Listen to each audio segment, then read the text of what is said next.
Hello, and you're being joined by the Dawn team from the Breathe Pakistan International Conference happening in Islamabad today.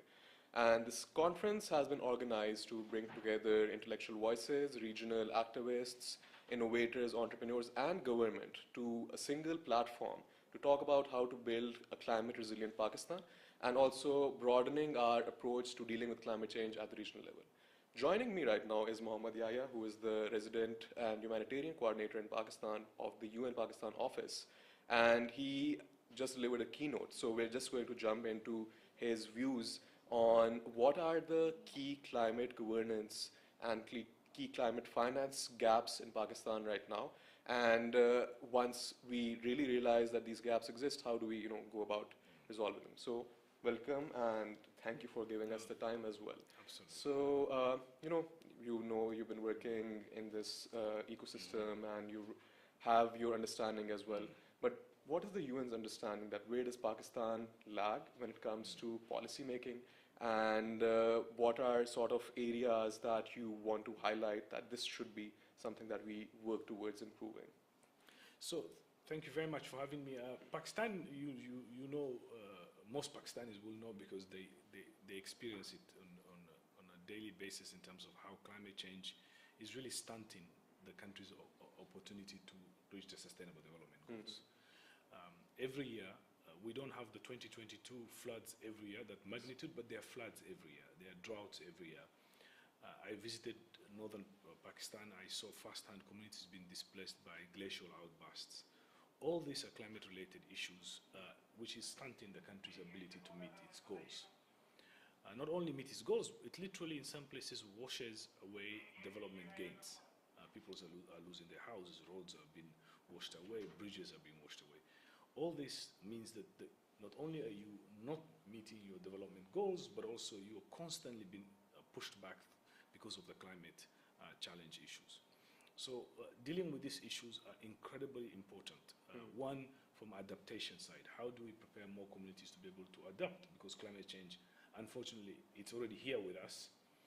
The mitigation part is important, but adaptation is the biggest game in town, essentially. So what do we do about that?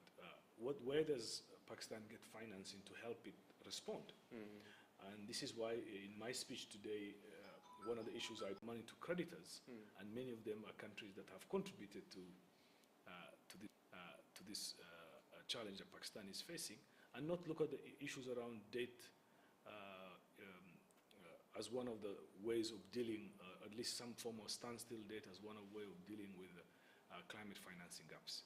I think that connects to my next question.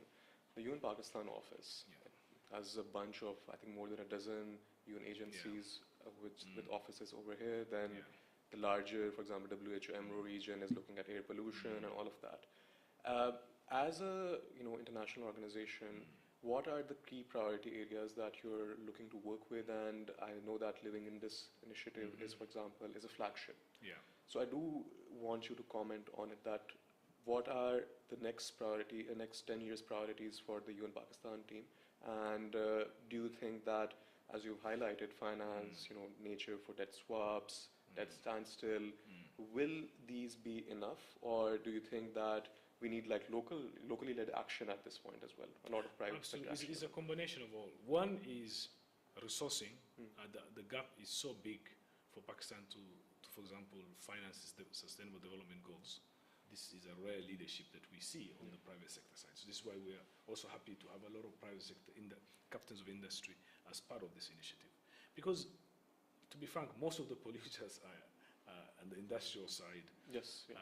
So having them wanting to reduce their emission, wanting to contribute to the problems that many of them may cause in terms of water pollution and other things is an important start.